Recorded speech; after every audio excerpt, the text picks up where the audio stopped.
قرآن پاک پڑھنے کے ساتھ ساتھ ہم دعائیں بھی یاد کرتے ہیں اور ان کو پڑھا بھی کرتے ہیں. ہم اس کو اب پڑھتے ہیں. سبحان اللہ و بحمدہ عدد خلقہ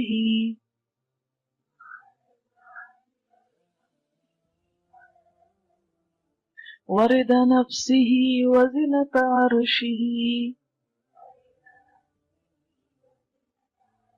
ومداد کلماتہ. سبحان اللہ، پاک ہے اللہ یا پاکی اللہ کے لیے ہے.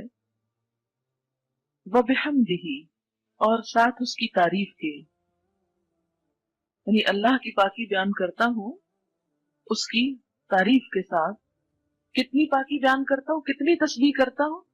عدد، تعداد، گنتی، خلق ہی، اس کی مخلوق کی، یعنی جتنی اس کی مخلوق کی تعداد ہے اتنی دفعہ میں اللہ کی تسبیح کر رہا ہوں.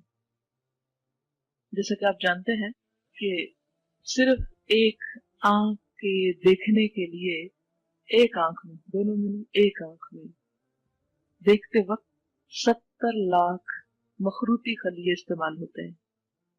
تو یہ ہر ایک کا ایک انڈیویجول وجود ہے نا، ایک الگ تخلیق ہے نا اللہ کی. یہ عدد خلقی ہی ہو گیا. پھر اسی طرح ستاروں کی تعداد کے بارے میں کہ اگر ہر ایک کا صرف ایک فرضی نام رکھ لیا جائے جیسے اے بی سی، تو جتنے ستارے آسمانوں میں موجود ہیں ان کو گننے کے لیے 300 کھرب سال چاہیے. 100 لاکھ کا 1 کروڑ، 100 کروڑ کا 1 ارب، 100 ارب کا 1 کھرب، اور 300 کھرب سال، اتنے سال چاہیے صرف ان کے نام پکارنے کے لیے. تو اب آپ خود سوچیں کہ ان کی تعداد اپنی کتنی ہوگی، کیونکہ 1 منٹ میں آپ کئی نام لے سکتے ہیں. تو اب جب ہم تسبیح کرتے ہیں، جیسے تسبیح پڑھتے ہیں دانوں کے اوپر، ہم کہتے ہیں سبحان اللہ سبحان اللہ سبحان اللہ سبحان اللہ، یا انگلیوں کے اوپر پڑھ رہے ہیں. تو ایک وقت میں آپ کتنی دفعہ پڑھ سکتے ہیں؟ مثلاً 1 منٹ میں چند دفعہ ہی پڑھیں گے نا. لیکن اگر آپ یہ جملہ بول دیتے ہیں سبحان اللہ و بحمدہ عدد خلقہ، کہ اللہ کی پاکی اس کی تعریف کے ساتھ اتنی مرتبہ جتنی اس کی مخلوق کی تعداد ہے. اور اللہ تعالیٰ کی مخلوق کی تعداد کتنی ہے؟ اللہ تعالیٰ خود فرماتے ہیں وَإِن تَعُدُّوا نِعْمَتَ اللَّهِ لَا تَحْصُوهَا. اگر تم اللہ کی نعمتوں کو گننے لگ جاؤ تم ان کو گن نہیں سکتے، ان کا شمار نہیں کر سکتے. تو ہم تو گن ہی نہیں سکتے. اسی لیے کہتے ہیں نا کہ کما ينبغي لجلال وجهك، جیسی ہونی چاہیے ہم تو کرنے کے قابل ہی نہیں ہیں، ہماری تو زبان اس اہل ہی نہیں. اسی لیے عدد خلقہ ورضا نفسہ، رضا کہتے ہیں رضامندی کو، نفس ہی اس کے نفس، یعنی اللہ کی ذات کی رضا کے مطابق، یعنی اتنی تسبیح، اتنی حمد کہ جس سے وہ راضی ہو جائے. اب مثلاً آپ 100 مرتبہ کرتے ہیں، 200 مرتبہ کرتے ہیں، ایک تسبیح کرتے ہیں، بعض اوقات لوگ لاکھ دفعہ آیت کریمہ بیٹھ کے کر رہے ہوتے ہیں. تو اب ہمیں تو نہیں پتا کہ اس لاکھ دفعہ سے اللہ تعالیٰ راضی ہوئے ہیں یا نہیں. ویسے اس نے جب کہا ہی نہیں، مانگا ہی نہیں لاکھ دفعہ، تو ہم نے اپنے پاس سے بنا لیا. نہیں میرا خیال ہے 1.25 لاکھ ہے، شاید میں غلطی کر رہی ہوں.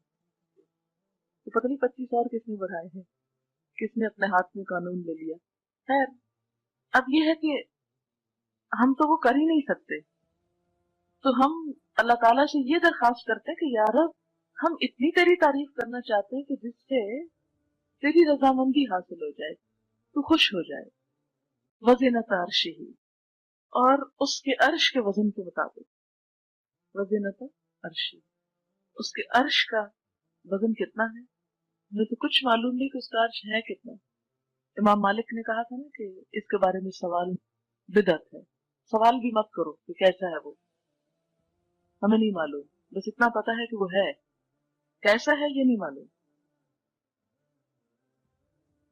تو جیسا بھی وہ ہے وہ اس کو معلوم.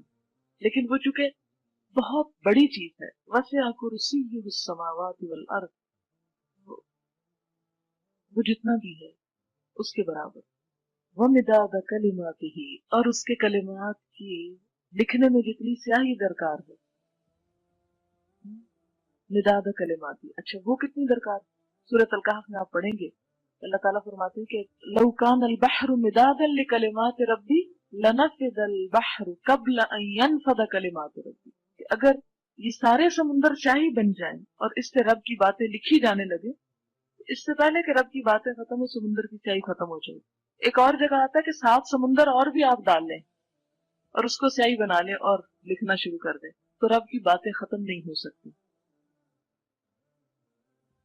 تو پھر اس کے لیے کتنی شاہی چاہیے ہوگی، ہم تو اس کے بارے میں امیجن بھی نہیں کر سکتے۔ فرمایا جتنی چاہیے وہ مداد کلمات، کہ اس کے کلمات جتنے ہیں ان کو لکھنے کے لیے جتنا وہ مٹیریل چاہیے اس سب کے برابر۔